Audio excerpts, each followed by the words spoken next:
Good morning students. इस video में हम आपको छंद के लगभग सभी क्वेश्चंस को कवर करेंगे। साथ ही में आपको विराम चिन्हों का प्रयोग भी सिखाएंगे, जो कि आने वाले वीडियो और एग्ज़ाम के लिए बहुत ही महत्वपूर्ण है और इससे क्वेश्चंस 100% पूछे जाएंगे। सो वीडियो में आखिर तक ज़रूर बने रहें। चलिए शुरू करते हैं पहले प्रश्न से। पहला प्रश्न है, छंद शास्त्र के आदि प्रणेता कौन थे? ऑप्शंस आपके सामने हैं, कमेंट बॉक्स में कमेंट करके बताइए। नोट करिए, छंद शास्त्र के आदि प्रणेता ऑप्शन ए हमारा राइट हो जाएगा, पिंगल ऋषि थे। कभी कभी क्वेश्चन पूछ देता है कि छंद का दूसरा नाम बताइए, तो छंद का दूसरा नाम पिंगल है। क्या है? पिंगल है। वहाँ पर आपको लगाना पड़ेगा छंद का दूसरा नाम पिंगल। अगला प्रश्न, छंद के कितने अंग हैं? ऑप्शंस आपके सामने हैं, नोट करिए। ऑप्शन डी हमारा राइट हो जाएगा, छंद के 7 अंग हैं। नोट डाउन करिए कौन कौन से वो अंग हैं। पहला है वर्ण, दूसरा है मात्रा, तीसरा है यति, चौथा है गति, पांचवा है पाद जिसे हम चरण कहते हैं, छठा है तुक जिसे तुकबंदी बोलते हैं कि अच्छी तुकबंदी करते हो आप, सातवां है गण। तो इनको नोट डाउन जरूर करें। चलिए अगला प्रश्न देखते हैं। छंद में वर्ण कितने प्रकार के होते हैं? नोट करिए, ऑप्शन बी हमारा राइट हो जाएगा, 2। छंद में वर्ण 2 प्रकार के होते हैं। एक होता है हमारा हरस और एक होता है हमारा दीर्घ। लेकिन ये तो हो गया वर्णमाला के स्वरों के नाम, जो कि 2 भागों में बटा रहता है, हरस और दीर्घ स्वर में। छंद की बात करें तो छंद में हरस स्वर को लघु कहा जाता है और दीर्घ स्वर को क्या कहा जाता है? गुरु। तो क्वेश्चन पूछ सकता है कि छंद में दीर्घ स्वर को किस नाम से जाना जाता है, तो आप बताएंगे गुरु के नाम से। और पूछेगा कि छंद में हरस स्वर को किस नाम से जाना जाता है, तो आप बताएंगे लघु के नाम से। अगला प्रश्न, छंद में दीर्घ स्वर को किस नाम से जाना जाता है? जैसा कि हमने उपरोक्त बताया कि छंद में दीर्घ स्वर को, ऑप्शन सी हमारा राइट हो जाएगा, गुरु के नाम से जाना जाता है।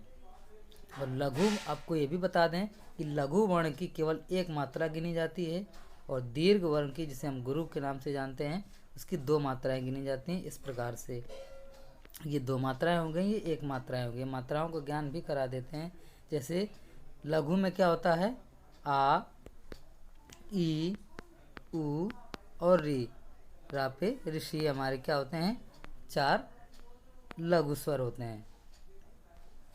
बाकी को छोड़कर सभी में दीर्घ स्वर होता है और उसकी मात्रा इस प्रकार से लगाते हैं और उसको 2 गिना जाता है। क्या गिना जाता है? दीर्घ को 2 मात्रा गिना जाता है और लघु को 1 मात्रा गिना जाता है। अब गिनेंगे कैसे? जैसे यहाँ पर आ, ई, उ, री दिया हुआ है, तो आ का हो गया हमारा 1 डंडा, ई का हो गया हमारा 1 डंडा, उ का हो गया 1 डंडा और री का भी हमारा क्या हो गया? 1 डंडा।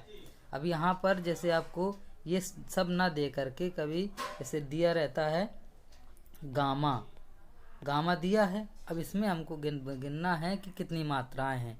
तो गा के साथ में क्या है? आ भी जुड़ा हुआ है, तो यहाँ पर इसको हम क्या करेंगे? 2 मात्राएं लेंगे। क्यों? क्योंकि इसके साथ में आ भी जुड़ा हुआ है, तो ये हो गया इस प्रकार से हमारा 2 मात्राएं। गा को नहीं जोड़ना है, केवल 2 मात्राएं जोड़ना है। गा के साथ में आ जुड़ा हुआ है। फिर इसके बाद माँ, तो बड़ा माँ है, तो इसमें भी हमारी 2 मात्राएं हो जाएंगी। तो 2 2 4 मात्राएं हो गई किसमें? हमारे गामा में। इसी प्रकार जैसे ई दिया हुआ है, तो ई की मात्रा छोटी इस प्रकार से होती है। तो यहाँ पर हम दीर्घ की मात्रा नहीं लगाएंगे। कोई कोई स्टूडेंट्स होता है तो दीर्घ की 2 मात्रा लगा देता है, इसे गुरु कहते हैं। तो यहाँ पर क्या करना है? केवल 1 मात्रा लगाना है। इसी प्रकार से उ दिया होता है, ऐसे लिखा होता है, तो यहाँ पर हम क्या करेंगे? यहाँ पर भी हम क्या करेंगे? लघु की मात्रा लगाएंगे। उसी प्रकार से री में भी हम लघु की मात्रा लगाएंगे। आगे और आपको समझाएंगे, अच्छे से समझ में आएगा।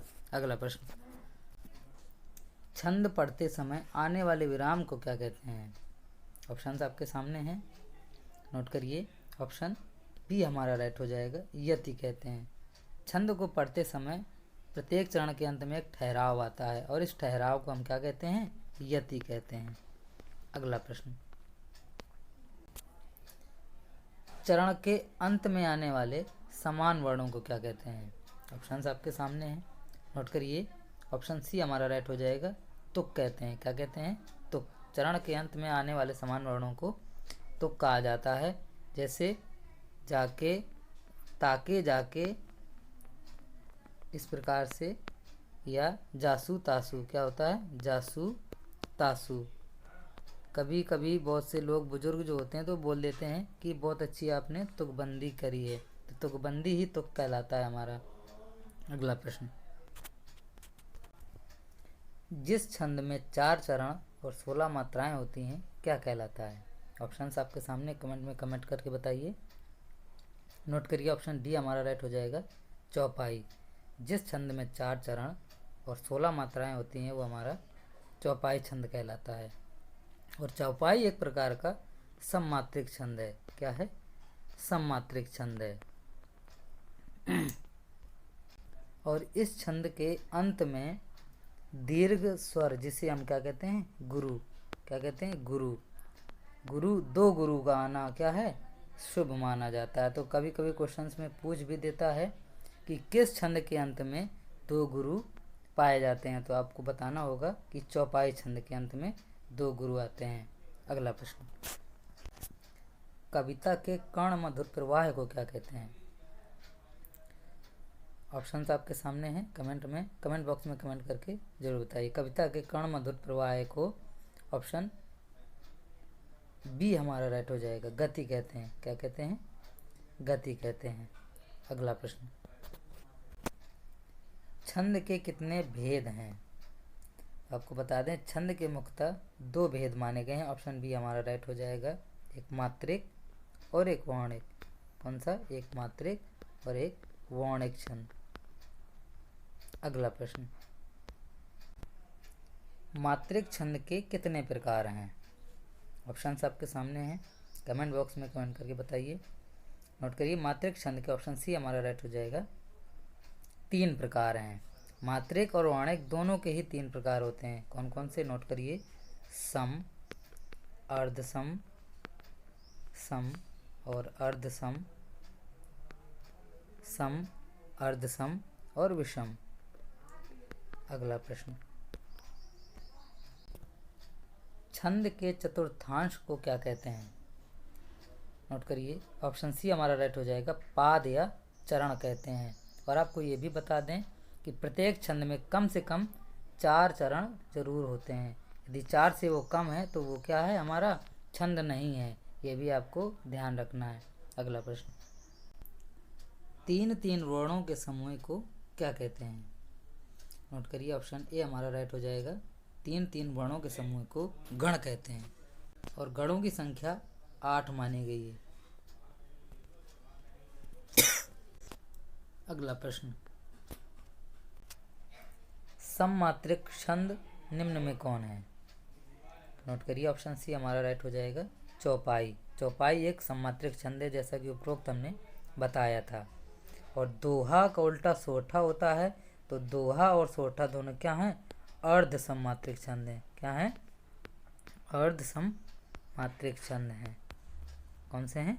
अर्ध सममात्रिक छंद।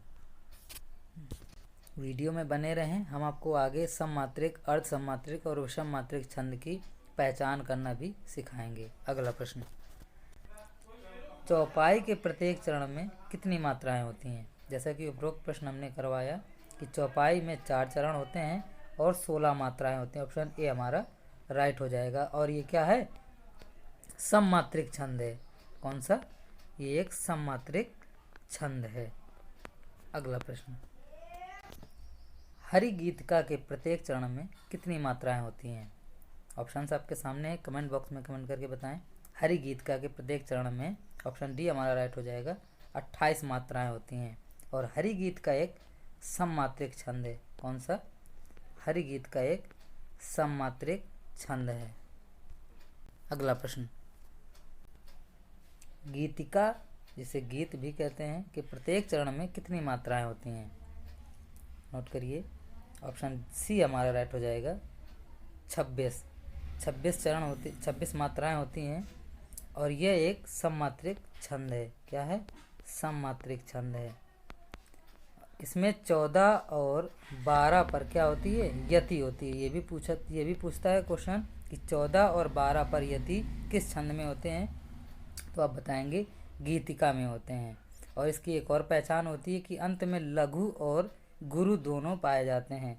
लघु और गुरु दोनों मात्राएं पाई जाती हैं। तो आपसे पूछ सकता है कि अंत में लघु और गुरु मात्रा किस छंद में पाई जाती हैं, तो आप बताएंगे गीतिका छंद में। अगला प्रश्न,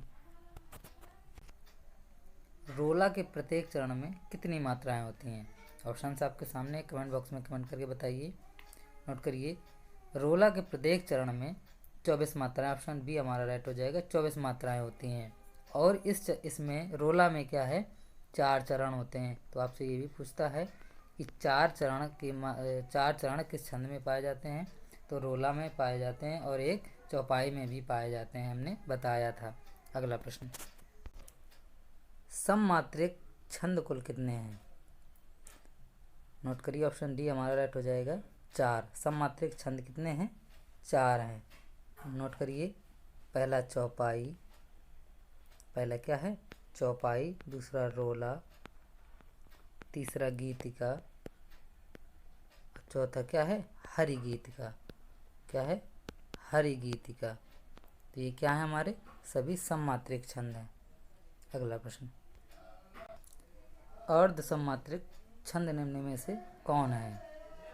जैसा कि उपरोक्त क्वेश्चन हमने करवाया कि सममात्रिक छंद 4 हैं, जिनमें से चौपाई, रोला, गीतिका और हरि गीतिका आते हैं। तो ये क्या है, सममात्रिक छंद। अब एक बचा हमारा, तो ये क्या हो जाएगा, अर्ध सममात्रिक छंद, जो कि ऑप्शन डी हमारा राइट हो जाएगा, दोहा। और अर्ध सममात्रिक भी कितनी, अर्ध सममात्रिक छंदों की संख्या भी 4 होती है। कौन कौन से आते हैं? एक तो हो गया दोहा, दूसरा हो गया सोरठा, क्या हो गया, सोरठा, और तीसरा क्या हो गया, बरवय, और चौथा क्या हो गया, उल्लाला। क्या हो गया, उल्लाला। ये हमारे क्या हैं, अर्ध सममात्रिक छंद। अगला प्रश्न, अर्ध सममात्रिक छंद कुल कितने हैं? जैसे कि उपरोक्त प्रश्न हमने करवाया कि अर्ध सममात्रिक और सममात्रिक छंदों की संख्या कुल कितनी है, 4 है। कौन कौन से बताया था अभी कि दोहा, सोरठा, बरवय और उल्लाला। क्या है, उल्लाला। ये क्या है, हमारे अर्ध सममात्रिक छंद हैं। अगला प्रश्न, विषम मात्रिक छंद निम्न में से कौन सा है? नोट करिए, विषम मात्रिक छंद इनमें से दोनों हैं, कुंडलिया और छप्पा। तो ऑप्शन सी हमारा राइट हो जाएगा, क्योंकि यहाँ पर सममात्रिक और अर्ध सममात्रिक छंद हम करवा चुके हैं और ये दोनों यहाँ पर उपस्थित हैं। इनमें से सम और अर्ध सम दोनों में से कोई नहीं है, तो क्या हो जाएगा, ये विषम मात्रिक छंद हो जाएंगे। और विषम मात्रिक छंदों की संख्या केवल 2 होती है, जिनमें से कुंडलिया जो है दोहा और रोला से मिलकर बनता है। किससे, दोहा और रोला से मिलकर बनता है। और छप्पा रोला और उल्लाला से मिलकर बनता है। किससे, छप्पा किससे मिलकर बनता है, रोला और उल्लाला से। तो ये भी आपको याद रखना है। अगला प्रश्न, दोहे का उल्टा छंद कौन सा है? जैसा कि बताया कि दोहे का उल्टा छंद, ऑप्शन बी हमारा राइट हो जाएगा, सोरठा है। अगला प्रश्न है, छंद का उल्लेख सर्वप्रथम किस में मिलता है? ऑप्शन आपके सामने है, कमेंट बॉक्स में कमेंट करके जल्दी बताइए। छंद का उल्लेख, नोट करिए, ऑप्शन सी हमारा राइट हो जाएगा, ऋग्वेद में मिलता है। किस में मिलता है, ऋग्वेद में। अगला प्रश्न, मेरी भव बाधा हरौ, राधा नागरी सोई, जा तन की झाई पर है, श्याम हरित दुति होई। यहाँ पर तो हमने दे रखा है कि एक दोहा छंद है, लेकिन वहाँ पर प्रश्न में केवल इतना दिया होगा और आपको बताना होगा कि ये कौन सा छंद है। तो कैसे आप बताएंगे कौन सा छंद है? और मैंने ये भी बताया था कि प्रत्येक छंद में कम से कम 4 चरण होते हैं, ज़्यादा से ज़्यादा कुछ भी हो सकते हैं, 6 हो सकते हैं, 8 हो सकते हैं, कितने भी चरण हो सकते हैं, लेकिन 4 से कम नहीं होंगे। यदि 4 से कम है तो हमारा छंद नहीं है, 4 होंगे कम से कम तो हमारा क्या होगा, छंद होगा। लेकिन यहाँ पर 4 दिए हुए हैं। पहला मेरी भव बाधा हरो, ये हो गया पहला चरण। राधा नागरी सोई, ये हो गया दूसरा। जा तन की झाई परे, ये हो जाएगा तीसरा। श्याम हरित दुति होई हो जाएगा चौथा। कॉमा के पहले वाला हमारा पहला हो गया, कॉमा के बाद वाला दूसरा, कॉमा के बाद वाला तीसरा, कॉमा के इधर नीचे वाला हो गया चौथा। तो यहाँ पर तो 4 चरण हैं। अब मैंने उपरोक्त बताया था कि चौपाई में 4 चरण होते हैं, लेकिन यहाँ पर तो दिया हुआ दोहा में भी 4 चरण होते हैं। तो इससे भी हम पता नहीं लगा सकते कि दोहा है या चौपाई है या बरवा है, क्योंकि बरवा में भी 4 चरण होते हैं।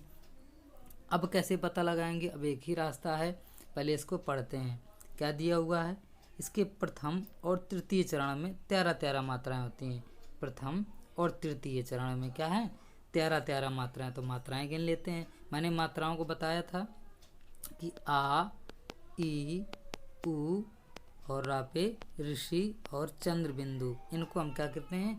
एक एक मात्राएं गिनते हैं, बाकी को हम 2-2 मात्राएं, एक एक मात्रा ये हो गई और 2-2 मात्राएं हम किस प्रकार से ऐसे गिनते हैं। तो पहले हम क्या गिनते हैं? इसके प्रथम और तृतीय चरण में 13-13 मात्राएं। तो प्रथम क्या हो गया? ये, तृतीय ये हो गया, गिनते हैं। ये हो गया 2-2 4, 4-2 6, 6-4 10, 10-1 11 और 11-2 13, ये 13 हो गए। ये हो गया हमारा पहला चरण। अब इसके बाद कौन सा? तीसरा चरण। प्रथम और तृतीय चरण की बात कर रहा, 13-13, तो इसमें हो गए 13। अब तृतीय चरण को गिनते हैं। तृतीय चरण में भी 13 होनी चाहिए, तभी जा कर के हमारा दोहा बनेगा। तो हो जाएगा 2, 2-2 4, 4-2 6, 6-4 10, 10-1 11, 11-2 13। तो इसमें भी 13 है। तो क्या कह रहा है? प्रथम और तृतीय में 13-13 मात्राएं। और फिर क्या कह रहा है? द्वितीय और चतुर्थ में 11-11। क्या कह रहा है? 11-11। तो इनको भी गिनते हैं। द्वितीय हो गया और चतुर्थीय हो गया। तो गिनते हैं। 2-2 4, 4-2 6, 6-2 8, 8-2 10, 11। तो दूसरे में तो 11 हो गया। अब चतुर्थ को गिनते हैं। चतुर्थ में क्या? 2-1 3, ये हो गया 2-1 3, 3-3 6, 6-2 8, 8-2 10, 11। इसमें क्या हो गया? 11। तो इस प्रकार से हम पता लगा सकते हैं कि कौन सा छंद है। और ये क्या है? एक अर्ध सम्मात्रिक छंद है। और अर्ध सम्मात्रिक छंद में दोहा है। ये कैसे पता लगाएंगे?